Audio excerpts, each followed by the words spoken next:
رات شادی میں ایک آنٹی سے ملاقات ہوئی، تقریباً 35-40 سال تک کی ہوں گی، لیکن اتنی خوبصورت کہ ایسا لگ رہا تھا جیسے 25 کی ہیں۔ میرے چینل کو سبسکرائب کرتے جائیں، دل کھول کر لائک کریں، شیئر کریں، کومنٹ کریں اور سبسکرائب بھی کر دیں تاکہ میں دل کھول کے لیے آپ کے لیے مزیدار کہانیاں لیتی آؤں۔ اصل میں بات اس وقت شروع ہوئی جب میں نے شادی میں لڑکے اور لڑکیوں کے بارے میں بات کی۔ آج کل لڑکے صرف لڑکیوں سے محبت کے نام پر اپنا مقصد پورا کرتے ہیں، اور شاید لڑکیاں بھی سب کچھ جانے کے باوجود ایک جھوٹی خواہش لے کر خود کو لڑکے کے سامنے پیش کر دیتی ہیں۔ وہ یہ بھول جاتی ہیں کہ یہ محبت کا داغ ان کی ساری زندگی نہیں دھلے گا۔ محبت تو پہلے ہوتی تھی جب لوگ کچے گھروں میں رہتے تھے، موبائل فون نہیں ہوتے تھے۔ آنٹی نے مجھے اپنے پاس بلایا اور کہا، چل میں تجھے پرانے وقت کی محبت کی سچی داستاں سناتی ہوں، فیصلہ خود کر لینا۔ ہم دونوں اندر والے روم میں چلی گئی۔ یہ بات آج سے لگ بھگ 15 سال پرانی ہے۔ ایک لڑکی تھی، تمہاری ہی طرح جوان، خوبصورت، ہر ایک سے اچھے اخلاق سے پیش آتی تھی، لیکن ہاں وہ تھوڑی مغرور تھی۔ میٹرک کے بعد کالج جانے کے لیے گھر والوں سے ضد کرنا شروع کر دی۔ گھر والے تعلیم کے خلاف نہیں تھے، لیکن اس ماحول کے خراب دیکھ کر وہ بہت پریشان ہوتے تھے جو ہمارے ملک میں چل رہا ہے۔ خیر کافی ضد کے بعد گھر والے مان گئے۔ ایک گاڑی والے کو سال کے لیے ذمہ داری لگا دیا، صبح لے کر جانا اور شام واپس چھوڑنا۔ کالج میں جانے کے بعد وہ بہت خوش تھی، کیونکہ پڑھنے کا شوق بھی تھا اور کچھ لطف اندوز ہونے کا بھی۔ وقت گزرتا گیا، کالج جاتے ہوئے اسے 1 سال کا عرصہ گزر گیا۔ رزلٹ آیا تو وہ اچھے نمبروں سے پاس تھی۔ وہ بہت خوش ہوئی اور گھر والے بھی بہت خوش ہوئے، کیوں نہ ہوتے، وہ ان کی اکلوتی اولاد جو تھی۔ دوسرا سال شروع ہوا تو ایک لوکل گاڑی پر آنے جانے لگی۔ ایک دن گاڑی میں اس کے لیے جگہ نہیں بن سکی۔ اس کی ساری فرینڈ اس گاڑی میں تھی، لہٰذا اسے فرنٹ سیٹ پر بیٹھنا پڑا۔ راستے میں جاتے ہوئے وہ بار بار ڈرائیور کو دیکھتی، نہ جانے کیا کشش تھی اس میں جو خود کو بار بار روکنے کے بعد بھی اسے دیکھے جا رہی تھی۔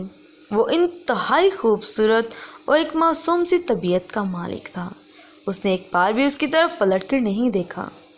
شاید وہ اس کو اس بات کا احساس دلانا چاہ رہا تھا کہ وہ عورت ذات کی بہت عزت اور احترام کرتا ہے، یا پھر وہ نقاب میں اس بات کا اندازہ نہیں لگا پا رہا تھا کہ لڑکی کیسی ہوگی یا یہ کس گھرانے سے ہوگی۔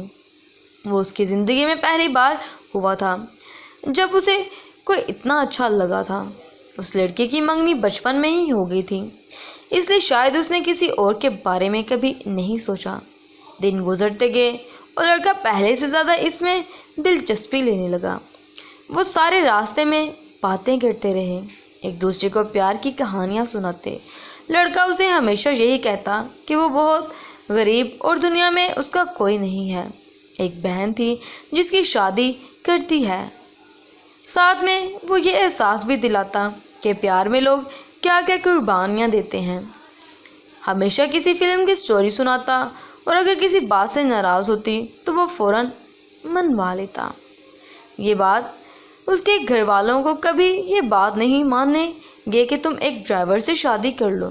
بات تو اس کی شاید ٹھیک تھی، لیکن اسے خود یہ یقین بھی تھا کہ گھر والوں کو من نہ لے گی۔ اس نے گھر بات کی اور گھر والے صاف انکار کے ساتھ غصے میں آ گئے۔ اس نے اپنی آج تک ہر بات منوائی تھی، لیکن شاید وہ اس بات میں ناکام تھی، کیونکہ یہ اس کی زندگی کا سوال تھا۔ آخر وہ ایک دن وہ محبت میں اپنی اس محبت کو بھول گئی جس نے اسے اس قابل کیا تھا کہ وہ آج اس محبت کو نبھانے چلی تھی۔ اب اس کو بھی یقین ہو گیا تھا کہ گھر والے کبھی نہیں مانیں گے، چنانچہ اس نے فیصلہ کیا کہ وہ گھر سے بھاگ جائے گی۔ ایک رات اس نے موقع دیکھا اور گھر سے بھاگ گئی۔ امیر گھرانے سے تعلق ہونے کی وجہ سے لڑکی کے پاس کچھ پیسے اور زیور وغیرہ بھی تھے۔ خیر وہ دنوں کہ کسی کے خیر وہ دونوں کسی دوسرے شہر میں چلے گئے اور اپنی ہستی بستی دنیا کو اور گھر والوں کے منہ پر بدنامی کا ایک دبا لگا کر وہ لڑکی اپنی نئی دنیا بسانے گئی تھی۔ شاید اس کے گھر والوں نے اس کا نام کرن اس لیے رکھا تھا کہ اپنے والدین کے لیے ان کے بڑھاپے میں ایک امید کی کرن تھی، لیکن یہ کرن تو کچھ اور ہی کر بیٹھی تھی۔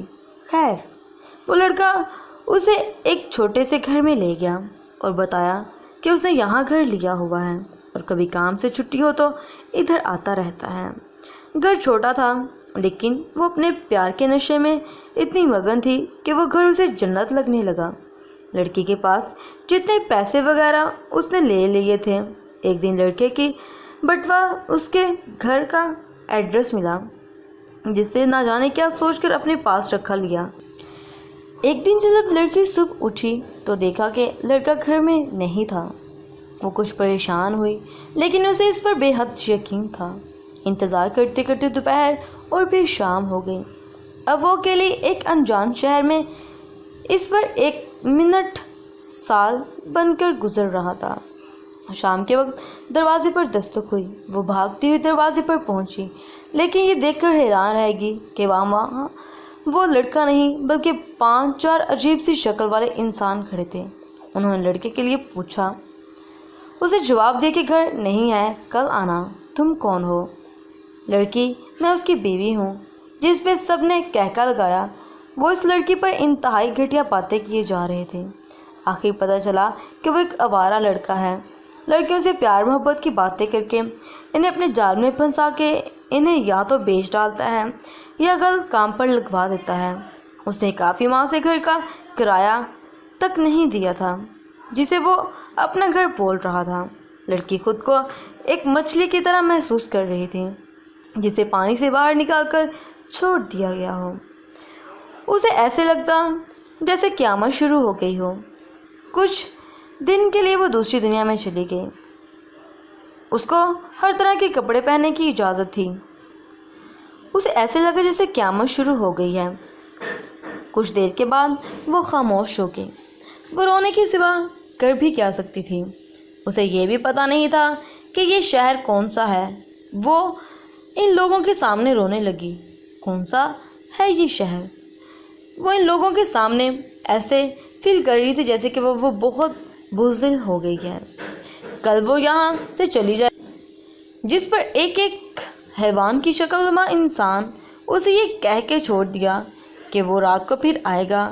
وہ لوگ عورت کو صرف طوائف کی نظر سے دیکھتے تھے لیکن وہ صرف رو سکتی تھی۔ اس کے جانے کے ساتھ اس نے وہاں سے جانے کا فیصلہ کر لیا۔ جاتی بھی تو کہاں؟ اسے تو یہ بھی پتہ نہیں تھا کہ وہ یہ کون سی دنیا، کون سا شہر ہے، لیکن پھر بھی گھر سے نکل پڑی۔ اسے یاد آیا کہ اس کے پاس تو لڑکے کا گھر کا ایڈریس ہے۔ اس نے جلدی سے اسے نکالا اور لوگوں سے پوچھنے لگی۔ یہ پتہ ملا لیکن وہاں تک جاتی کیسے؟ پیسے تو تھے نہیں اور جو پیسے اس کے پاس تھے وہ بہت کم تھے۔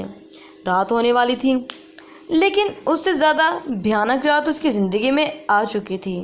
اس نے ڈرائیور کو بولا کہ اتنے پیسے میں جہاں تک لے جا سکے ہو لے چلو۔ وہ سارے راستے میں روتی رہی اور دعا کرتی رہی کہ وہ گھر مل جائے۔ ڈرائیور نے اسے راستے میں اتار دیا۔ کسی سے پوچھنے پر پتہ چلا کہ یہ روڈ اسی طرف جاتی ہے۔ سارا دن کی بھوکی اور ایک عورت کتنی برداشت کر سکتی تھی؟ رو رو کر اس کا برا حال تھا۔ چلتے چلتے وہ گھر جاتی اور پھر خود ہی اٹھ کر چلنے لگتی۔ آخر ایک جگہ آگ کی وہ ہمت ہار ہی گئی۔ وہ وہیں پر گر پڑی۔ اس کی قسمت اچھی تھی کہ وہاں پہنچی تھی۔ وہ کسی انسان کا در نہیں تھا بلکہ اللہ کا گھر تھا۔ مسجد کے امام صاحب باہر نکلے اور غصہ میں بولے، کون ہو تم؟ یہ مسجد ہے، اس وقت کوئی نہیں ہے جو یہاں تمہیں کچھ خیرات دے دیں۔ اس نے سر اوپر کیا۔ مولوی صاحب اس شکل سے دیکھ کر پہچان گئے کہ کوئی مجبور ہے۔ مولوی صاحب نے پوچھا کہ کون ہو بیٹی؟ پانی وغیرہ پینے کے بعد اس نے منہ میں زبان آئی اور بتایا کہ فلاں جگہ جانا ہے۔ مولوی صاحب اس کی ایسی حالت دیکھنے کے بعد اسے اپنے گھر لے گیا جہاں ان کی بیوی اور بچے بھی تھے۔ رات گزرنے کے بعد سب کچھ پیسے بھی دیا اور گاڑی والے کو اس جگہ تک پہنچانے کو کہا۔